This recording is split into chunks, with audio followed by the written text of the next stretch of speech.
This tutorial video is designed to help you with adding and subtracting in scientific notation. So when we are adding or subtracting in scientific notation, the exponents have to be the same, okay? So what you end up doing is you keep the exponent part, the 10 to whatever power it is, you're gonna keep that the same, and then you end up just adding your constants. And remember, your constant is the first number, okay? So obviously, in 8th grade math, it's not going to be that simple, but let's look at some of the more simple problems first, okay? So in the first example, I have 4 times 10 squared plus 5 times 10 squared. And this can be really confusing because we don't see parentheses around it. So we're going to go ahead and add parentheses, which is most likely how you will see it on a test, on a quiz, just in the real world, you'll see parentheses, okay? And we know that it's adding because between the parentheses it has a plus sign, okay? So it said that if the exponents are the same, we just bring that exponent down and then we add the constants, okay? The only thing I want to do a little bit differently is I'm going to rewrite this to where they are on top of each other.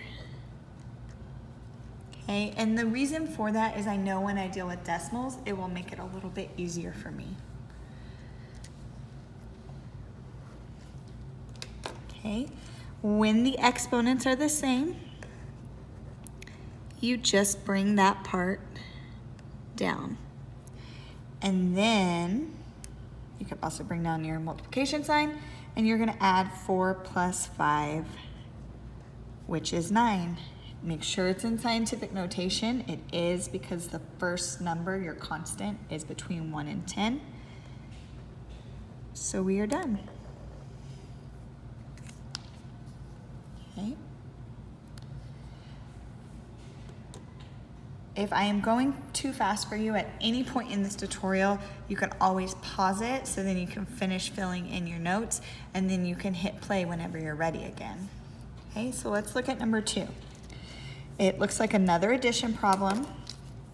Most likely we'll see it with parentheses around the numbers, but I know it's addition because it has a plus sign. Okay, so if you didn't, go ahead and put the parentheses.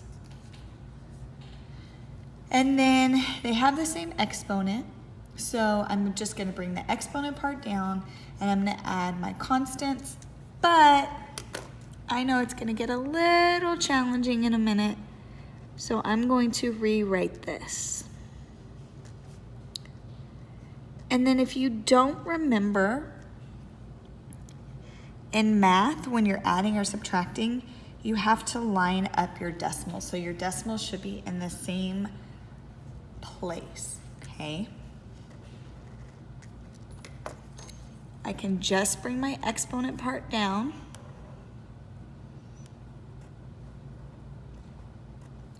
Same thing with my multiplication sign.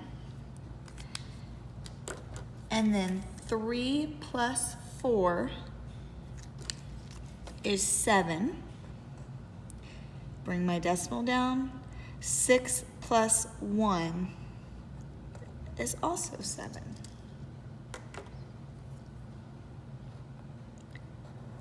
That is a number between 1 and 10, so I am done. Okay, so let's look at number 3. Number 3 appears to be a subtraction problem, but first let's put parentheses around our numbers. Okay, so we have 8.2 times 10 to the 5th minus 1.4 times 10 to the 5th. The exponents are the same, so I don't have to do anything there. And then I'm just gonna rewrite this.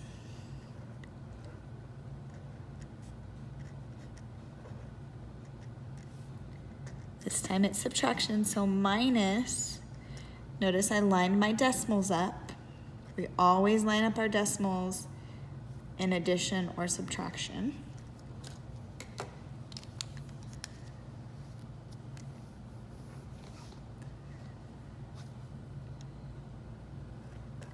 My exponents are the same, so I can just bring that down. Can bring down my multiplication sign. And 8.2 minus 1.4. 2 minus 4, I can't do that. So I'm gonna borrow from my 8 and make it a 7. The one I borrowed goes in front. So now I have 12 minus 4, which is 8. Bring down my decimal. And now I have 7 minus 1, which is 6. This number is between 1 and 10, so I am done. Okay, so when the exponents are the same, you just carry that part down. You add or subtract your constant depending on what type of problem you have. Okay, so if you're having any trouble with this, I would go ahead and pause it right now. Go back in the video, watch it again, make sure you know this stuff, okay? All right, so let's look at what happens when your exponents are not the same. So it says, if the exponents are not the same, I have to make them the same before adding or subtracting. And then I wrote a little note. It says, Mrs. Pena always changes the smaller number, the one with the smaller exponent. You could change the larger one if you prefer, but I will teach it my way. It's not really my way, but basically, let's look at this example. They don't have the same exponent, so I have to do some decimal moving to either get the 4 to match the 5 or the 5 to match the 4. Okay, and basically I always choose the smaller number, and the reason I do that is so that every single time I'm doing the exact same steps. Okay, I don't want to remember more rules than I have to in math, so if I just always deal with the smaller number, I'm doing the exact same thing every time. I might be moving my decimal a different number of places, but I'm doing the same movement every time. Okay, if you are really interested on how to do it with the bigger exponent, I will be happy to show you. But for simplicity, I'm gonna just do it with the smaller exponent. Okay, so I took the smaller number and it says I need the exponent to be a 5. So I need this 4 to go up by 1. Okay, so I need it to be a 5 because the other one was a 5. So it says, so I move the decimal to the, we know in scientific notation, the left, so go ahead and fill in left. The left is a positive movement, okay? So I'm gonna move my decimal left once because I need this exponent to go up by 1, okay? So let me say that again. I wanted to get this exponent to be a 5 because my exponents need to match, okay? So I need it to go up by 1, and in scientific notation, the directions are opposite, so going up by 1 is a left movement, okay? So I'm gonna move this decimal once to the left,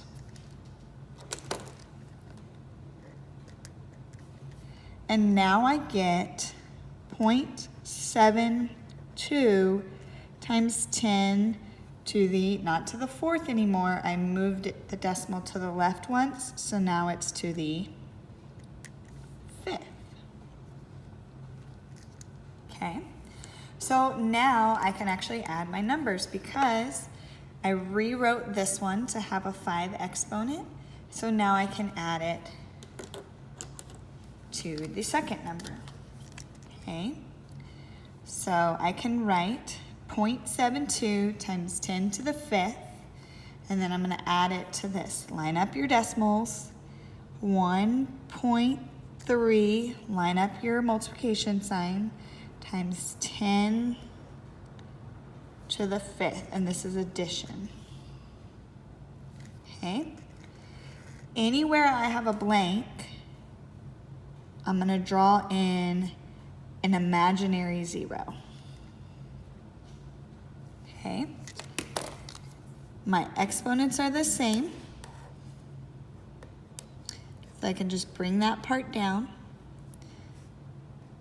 I can bring down my multiplication sign, and now I can add. 2 plus 0 is 2. 7 plus 3 is 10, carry the 1. 1 plus 0 plus 1 is 2, and I forgot my decimal. Okay, make sure the constant's between 1 and 10. If it is, you are done. Okay, let's do another addition one just to make sure you are on the right track.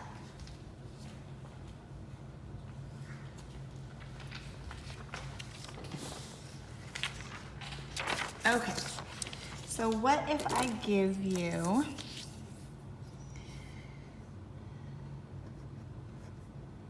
.8 times 10 to the third plus, let's see, 2.1 times 10 to the fifth.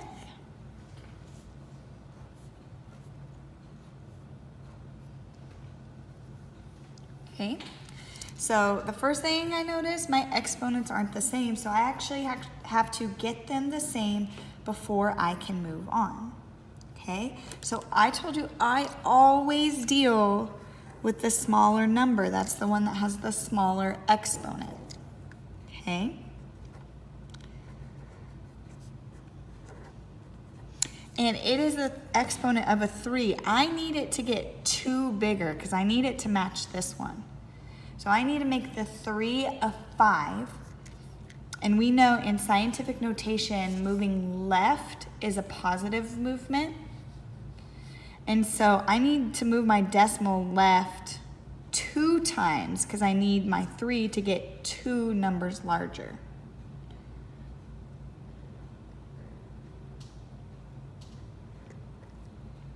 Okay, so I'm going to rewrite that.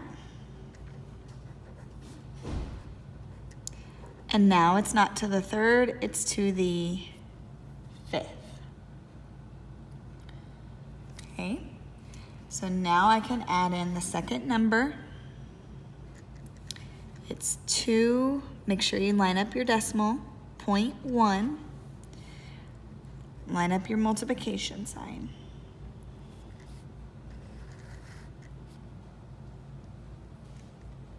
Okay. I can just bring my exponents down, bring down my multiplication sign, and now this looks really weird. There's a lot of holes, so everywhere that there's a hole, I can put an imaginary 0. You do not actually have to put a dot, like a dotted 0. You could just draw a 0 in. I just do dots. I don't know if a teacher taught me that, or I don't know why I do that, okay? So now 8 plus 0 is 8. 3 plus 0 is 3. 0 plus 1 is 1. There's the decimal. And 0 plus 2 is 2. Your constant is between 1 and 10, so we are done. Let's look at a subtraction problem. Okay, it's gonna be the same way. My exponents are different. So my personal method is that I take the smaller of the numbers, which is the smaller exponent, and I need to get it to match the bigger exponent.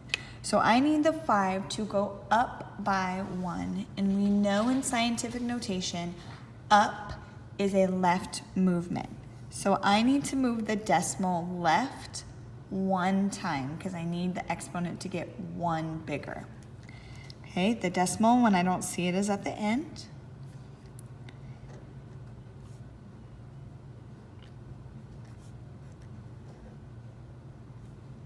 Okay, And if you've been wondering, I haven't said anything about it. If you're like, this number's not between 1 and 10, right, but it's not a final answer, okay? You can mix things around, move things around in the middle of a problem. It's the final answer that needs to be between 1 and 10. We have to do this in order to get the correct answer, okay?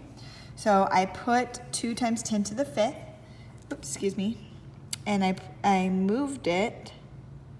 So now my exponent is to the 6th power, okay? That's a 6. Let me see if I can white it out.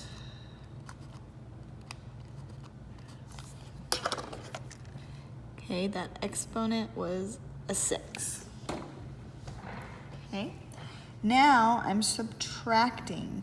I'm subtracting 4 times 10 to the 6th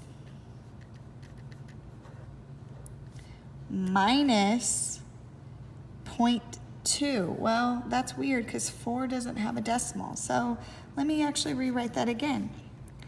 4 times 10 to the 6th, and I left a little space. I'm going to go ahead and put a decimal in for 4.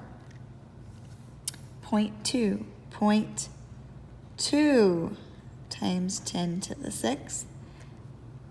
And I'm subtracting these. Okay. So I started it one way. I realized, hey, you know what? I need to leave a little bit of room. I'm going to have a decimal. So I rewrote it. Okay. I have 2 blank spots. So I'm going to put in a 0 just as a placeholder, as a filler. My exponents are the same. So I'm going to bring them down. I'm going to bring down my multiplication sign. 0 minus 2. Well, I can't do that, but I can borrow 1 from the 4 and make it a 3.